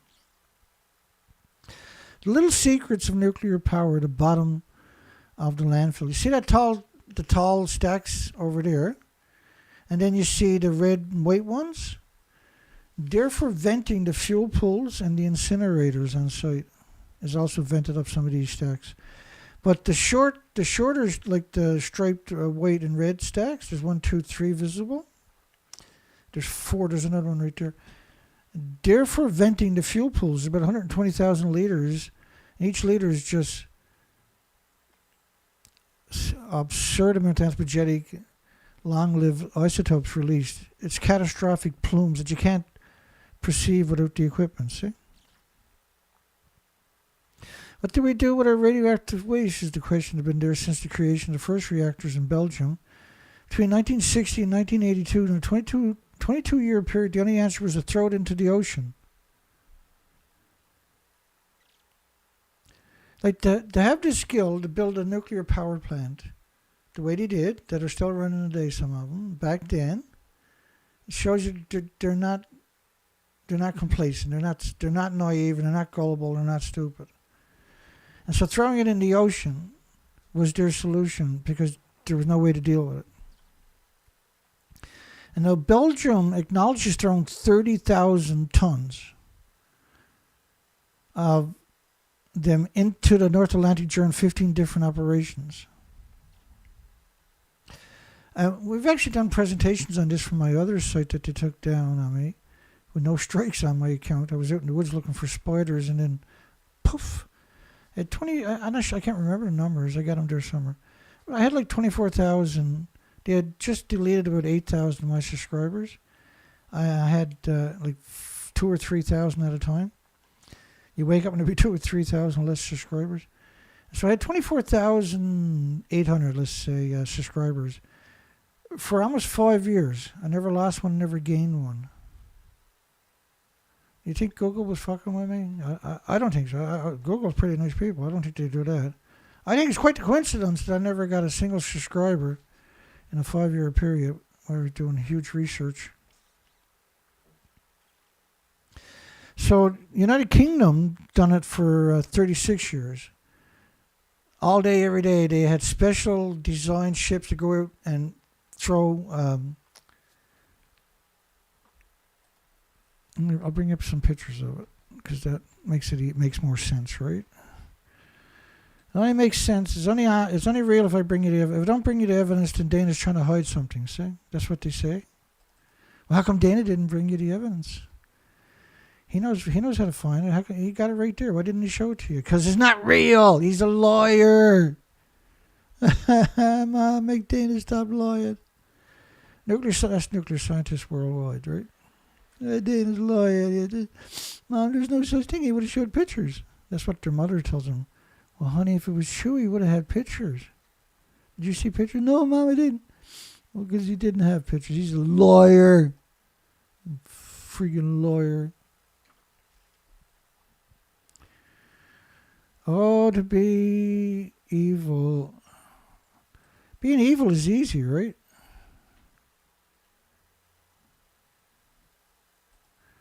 Being evil is the norm.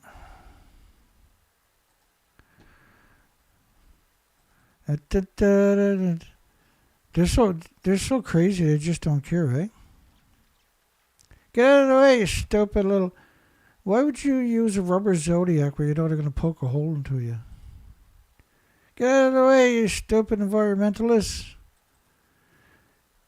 They even, they got automated systems to throw the fucking barrels over. They're just really steamed around her day after day after day, and they're not the only ones.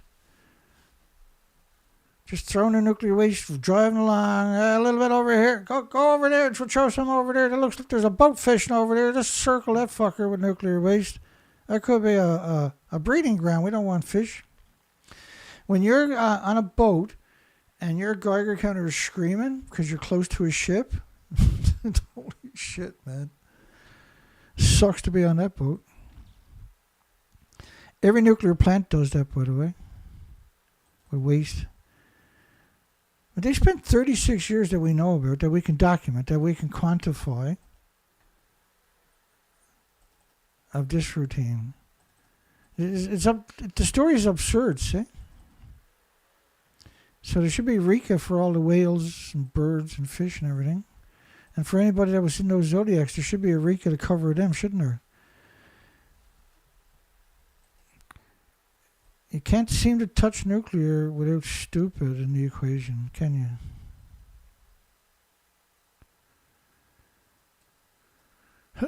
Bear with me. Some technical difficulties, apparently. A bit too much for him, am I?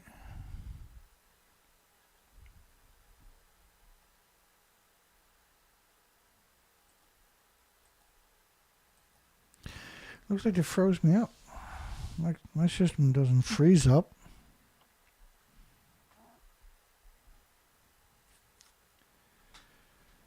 Oh, wish I was in Dixie. Not really.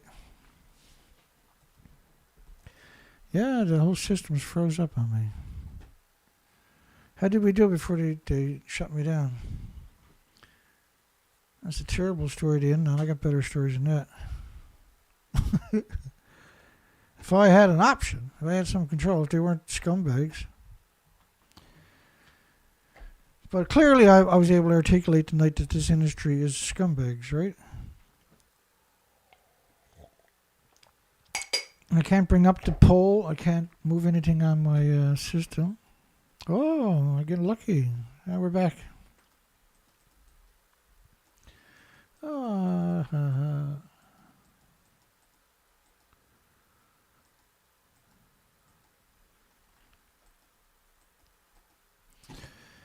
Coalition seeks an extra $7.5 billion for Department of Energy nuclear cleanup job, but they've got no money for the RECA. This is just one facet. I think this is Savannah Riverside or something. I can't remember. Thank goodness. Jacob wins a $6.4 billion U.S. nuclear cleanup contract. That's another one. April 26, 2021. June 2021. So they got 6.4 billion and 7.25 billion. I think Jacobs was at this was at Los Alamos National Laboratory. Unrestricted use of Donneray nuke site in 300 years. Who's going to be around to call them on them if they're wrong? I think my voice will be around to call them out in 300 years, hopefully. And so they're looking for a lot of young people to go to work there because they don't know any better and they're stupid. Once they get their first paycheck, like, I'm coming back. The homeless and the migrant workers exploited to clean up the Fukushima radiation. The degenerate, disgusting, despicable UN war in 2018. In 2020, they said there was no issues whatsoever. Downwinders impacted by the nuclear testing can apply for compensation. That's not true anymore. In 1986, a Russian submarine with 27 nuclear missiles sank and exploded. Exploded.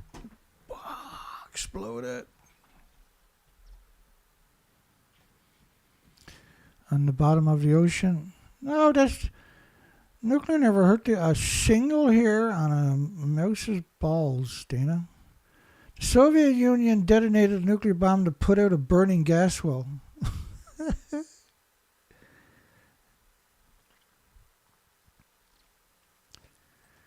Don't believe me? There's a video. So they detonated a nuclear bomb to put out a burning gas well, and the fire raged for 1,074 days, for almost 3 years. Calling this industry stupid is pretty appropriate, actually, isn't it? Westinghouse's Waltz mill test reactor melts down.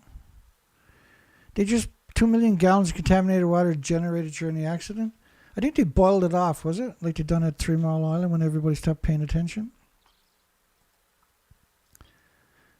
The disposition of 2 million gallons of contaminated water generated. It's not contaminated. This is a absurd stuff by the leader. There's an unbelievable amount of just what a stupid industry. The atomic history of Christmas Island, a tiny island where humanity realizes most lethal potential. They took all the tropical paradise and turned them into dust or radioactive nuclear wastelands, or atomized and aerosoled them, ionized and radiated them, turned them into lethal radioactive fallout to cover the planet.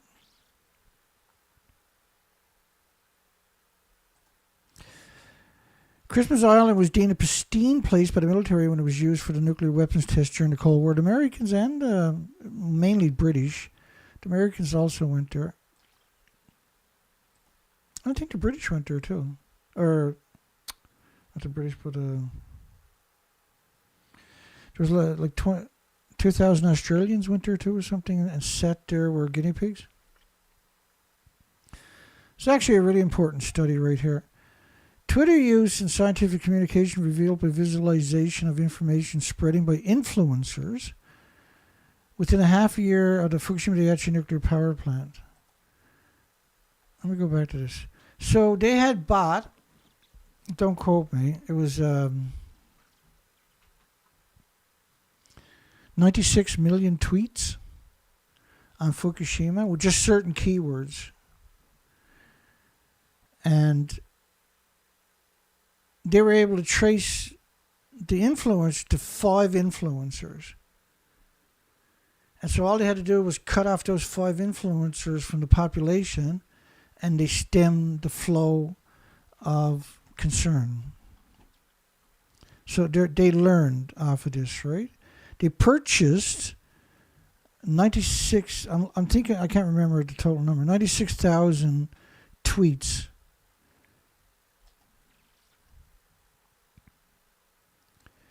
And so the U.S. spent nuclear fuel inventory steadily increased from 2013 through 2017. And so the more you got, the more splitting atoms into the environment, because all the nuclear fuel is still splitting atoms. So, they got a reactor core that boils water by splitting atoms for 1 million homes and businesses. But, every 18, 16, 14 months, they're taking at least 2/3 or one third of the fuel out and putting it in a so-called pool where it's still splitting atoms for decades. The same amount of atoms as it was splitting to make water for 1 million homes and businesses has now got no containment, and those same atoms now are released into the environment. And so this is, when they talk about nuclear waste is dangerous for thousands of years, they're refusing to tell you what I just told you, is that the fuel is dangerous because it's still splitting atoms. And this is the worst case scenario. So if you took one of these fuel, if you've done this, if you never had a nuclear dumping anywhere on the planet, if you never had a nuclear meltdown anywhere on the planet, if you never had nuclear weapons testing anywhere on the planet, if you never done any nuclear dumping, like if you never had any other emissions but the fuel pools, you will eventually exterminate everything on the planet. And most nuclear power plants are surrounded by farms. Total coincidence. They got $140 billion for their new missiles, but they got nothing for the victims.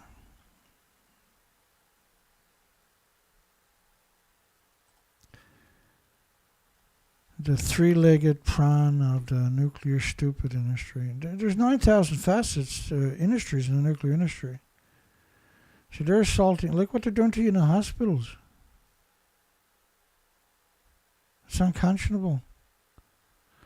Was a result of lobbying by lawmakers from states that house strategic nuclear missiles. They didn't just show up, they've been there all along, right? They were put in key positions, so when money was necessary, they can show up and they know just who to bludgeon with a suitcase of money. Hey, George, we're coming over now. We got a suitcase for you. You're going to vote tomorrow, right? Yeah, oh yeah. The wife is putting cocktails on. We'll see you when you get here. We'll have entertainment for you. Why make this when you can't use it? Just make dummy ones. You're not going to use it. In fact, make dummy ones so you can't use it, right? Northrop Grumman was awarded the sole source contract. Well, there's 10 of the weapons producer, the 10 big weapons producer. They all get their cut of the pie each year, and the pie is your typical everything that they can rob from your country every year worldwide. Sirens to sound again today at Duke Harris nuke plant. This time it's a test. Oh yeah, this is a great story, eh? 2 days after a technical error led to a warning siren being sounded at a technical error. Like, in order to set the sirens off at these nuclear disease factories, you call nuclear plants, there's a whole chain of command. There's different people in that chain. It's not like 1 or 2 or 3 or 4 people have the abilities to make the siren go off. The nuclear industry doesn't want that happening. They got like 8, 9, 10 people or something you got to go through in order for that to happen. So something happened, folks. A regularly scheduled test will lead to more sirens being sounded Wednesday morning. Oh, it was part of our test. No, you don't need to evacuate. Take the kids out for a picnic. Right by the nuclear plant to the southeast. It's safe over there.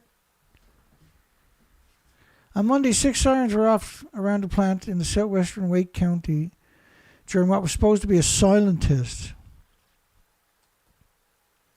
A text message sent to thousands of nearby victims. If you're nearby, you are a victim, okay? These things can't contain the radiation from the fuel pools. It's all day, every day. Once you take the fuel out the first time and put it in the pool, you're in a nuclear wasteland for the next tens of thousands of years. And they're adding more fuel every year to the pool. And you still stay there, you're a very disciplined fool.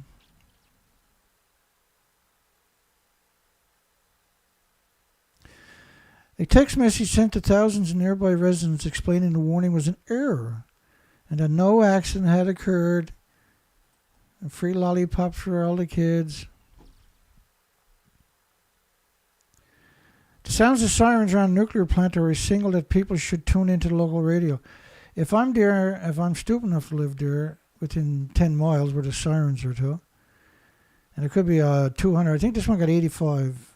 I just seen it there, yeah, 85 sirens. Within 10 miles. I'll run, then I'll turn the radio on later. I ain't fucking staying there and waiting to see how they're going to cover up something. I'm going to go away and hang away for a while and find out how many pets were dying before I come back. If there's pets dying, I ain't coming back. The stations would broadcast detail of what people near the plant. These are the same people that claim that they're in fucking reactor 4 in the fuel pool that doesn't exist, right? Hey, it's okay to do it if you're insane, I suppose. Like, they're so evil, they don't even know they're evil anymore. It's just business as usual, right? There are 85 sirens within 10 miles of the Harris nuclear disease factory. And Duke had not yet said what caused the 6 sirens to sound on Monday. They don't want the staff saying, well, that's not true to their families, saying leaking out. The only thing that leaks out of there is the truth, and barely leaks out. Everything else is massive emissions. Emergency sirens surrounding the plant, which is operated since 1987, were also accidentally sounded in 2018 in Curie and Apex. There's a whole bunch of people before that siren can go off. A nuclear accident made 3 Mile Island infamous. AI needs may revive it. So again, we're seeing these stories where they talk about artificial intelligence and nuclear is the only thing that can power it. And so now we're starting to get a better picture of that. So these facilities are just like the only reason that they would have to go through this kind of efforts is because this stuff is going to be in every facet of your life that it already is in many ways, but it's going to be in every facet of your life within the next few years by the sounds of it. And they got the technology is mature, but they need the power is what's going on. Right? Remember, 10 years ago there was a company out of not 10 years ago, but 8 years ago, there was a company in Vancouver, British Columbia, that was going to build supercomputers for your office that you can have in your home, like a supercomputer, a quantum computer. And that there is some people out there that took like Xboxes, the hard drives, not the hard drives, but the processor from Xboxes. They bought like 100 of them or something like that. And then they strung them together, used software to coerce them into being one.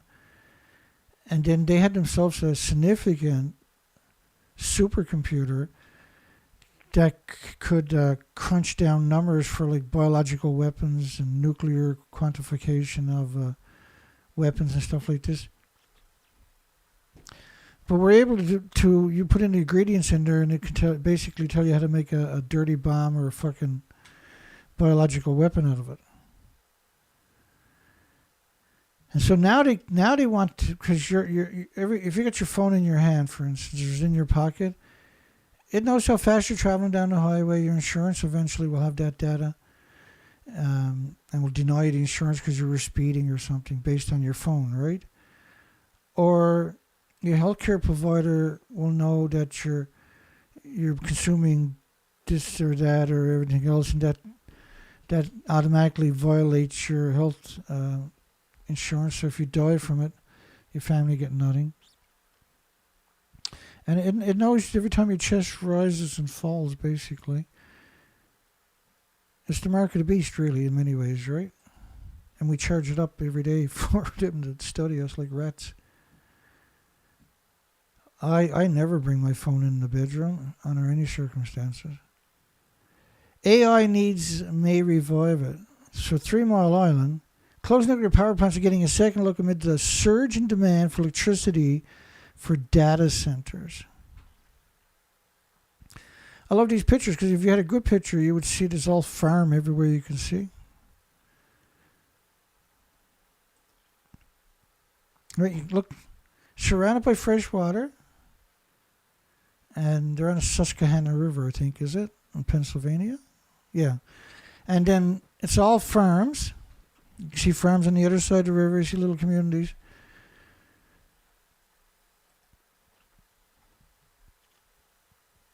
The dormant power plant renowned at the site of the worst nuclear accident in U.S. history, 3 Mile Island.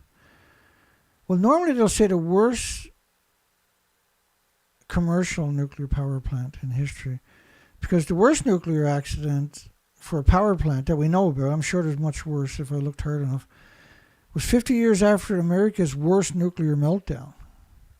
This is 2018. This is the Santa Susana Field Laboratory. And in 1959, that melted down. Yeah, July 26th. There's another anniversary coming. It spit, and this word spit out. Like, an accident of this magnitude deserves prominence. And spit out. When you talk about a nuclear meltdown and then using that connotation, it denigrates the reality of it, doesn't it? It released at least 460 times the amount of radiation released during 3 Mile Island. The 3 Mile Island, October 11, 1989. Testing of evaporators began at 3 Mile Island. Evaporators. This is Arnie Gunnison and Lake Barrett, by the way. 3 Mile Island nuclear power plant workers prepared Wednesday to begin testing. Arnie Gunnison is famous for saying, I used to hire people to go there for 3 minutes. They never work here again. Who was that, I wonder? They weren't nuclear scientists. They were the homeless and the destitute and the victims of society. A real monster, Arnie Gunnison. 3 Mile Island power plant workers prepared Wednesday to begin testing equipment used to boil off 2.3 million gallons of water contaminated in the nation's worst commercial nuclear accident, right? Santa Susana, though, field laboratory is equal to 460 3 Mile Islands melting down. It was a sodium plant, if I remember correctly, right? Small amounts of one radioactive... All the national laboratories had multiple meltdowns, not just Santa Susana. Santa Susana is one that we actually got documentation on after 50 years. Small amounts of one radioactive element, tritium, sound familiar to you? Will be gradually released. They don't explain, like if Japan would have said, we're using the same one that 3 Mile Island used to filter the water. There was no filtration whatsoever. And so when they tell you stuff like, it gets worse though, So they tell you it's tritium. They don't even give you the prominence of tritium-3H, the anthropogenic man-made 3H, which will gradually release into the air in the form of a steam during an 18 to 24-month period. 24 months of perpetual fallout. All those farms, right, because it's surrounded by all them farms I showed you, and the Susquehanna River, which feeds endless farms downstream, right? The release's effects on the average person within 50 miles will be less than the amount of radiation received from a year of watching color television. You can't conflate them together, first off. Now, color televisions back in them days were definitely bad for you, but they're not nuclear. They were definitely bad for you, though. I agree wholeheartedly. They were nasty. And children back in those days, of course, the television, the frequency of the television was set at the same frequency as a child's brain frequency. And so the child literally was brainwashed. And the parents could yell at them, and then they're brushing their teeth with massive amounts of fluoride because it's really sweet and tasty for a kid. And this is not social engineering. This is just pure evilness. And to suggest that it was equal to a year watching color television when it's in your body, and they acknowledged there was at least a millisievert got into everybody's body, 2 million people's bodies. But they equated with a color television. And whoever done that, which was most likely going to be Ernie Gunnison, a spokesman said. Yeah, Doug Bedell, a spokesperson for the plant operator, GPU Nuclear Corporation. And to conflate it with watching color television for a year. The nuclear industry doesn't have a right to survive after that statement alone, see? That's pure evil. 2 million, and they acknowledge 2 million people. And this study right here, I think. Mobilizing for 3 Mile Island, the disaster that wasn't.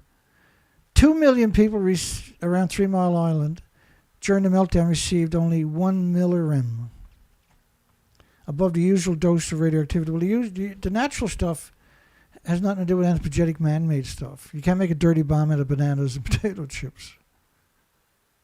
All right? And so a millirem, which is 1,000 rims, and think of a rim as 700 atoms. Each atom that's in your body is pulsing energy at the speed of light in every direction, and all the cells and chromosomes and DNA that are destroyed every single second has to be repaired by white blood cells. The body also has to attack the source. So if you've got hundreds of thousands of these anthropogenic man-made atoms in your body, they're like little explosions every second for the rest of your life going off. Your body attacks each one and tries to build a tumor around it. Well, if you look at the radioactive fallout from 3 Mile Island, they closed 9,000. It was actually 9,400 farms, which means you should have abandoned Ireland, Scotland, United Kingdom, because you can't just contaminate 9,400 farms without contaminating every community. And not just in Ireland, Scotland, United Kingdom, but in Europe and all the fresh water. And so by closing, it wasn't almost 9,000 farms, it's actually 9,400 farms, confirms they understood that it was very dangerous. Because they're not going to close 9,400 farms because of like a banana and a potato chip and whacking fucking sunshine, right? Which reminds me that when I start swearing too much, it's that time. It's probably that time. We'll see everybody on Sunday, I guess. That's the show for tonight. So I'll pick up here the next show. I'm putting a show together. And my problem is I'm worried that if I hate taking any time off because I don't think the industry should get a day off. And because they tell so many lies every day, this is clearly an agenda that all the journalists and medias and academics and universities have bought into. And that it's social engineering, but it's just It's too evil to be described as social engineering, what they're doing.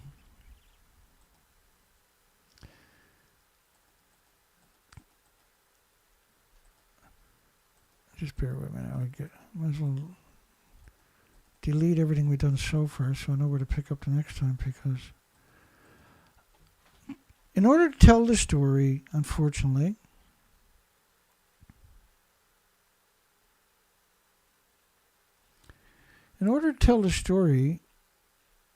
because these are complicated stories,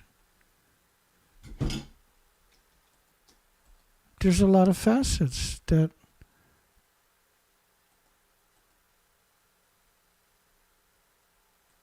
that's what we'll pick up next time.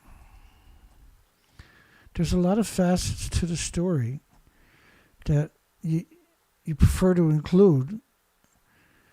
And so say a policymaker or an investor in the nuclear industry or in uranium mines or something like that finds this video. And this particular video, of course, we never got to NATO, my apologies. We did touch it at the beginning, right? And that's enough for tonight. And this is their 75th anniversary. So there's going to be a lot of headlines over the next couple of days about that, but we'll add on to the next pile. Anyway, I guess I'm just too burnt out. I'm starting to come around. That's a good thing. And we pulled off a 2-hour show tonight, so that's fantastic. These shows get incredibly censored. Horrifically censored. And there's nothing I can do about it. It's the best sharing platform on the entire planet. Just because the numbers don't reflect it, it doesn't mean people are not watching it.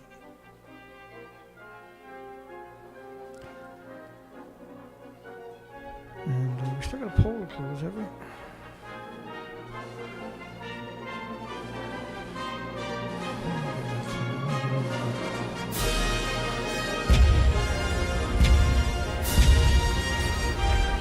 Should dirty nuclear power plants be banned worldwide to preserve our ecosphere and beautiful, unbelievable, just beautiful water, our precious, precious water?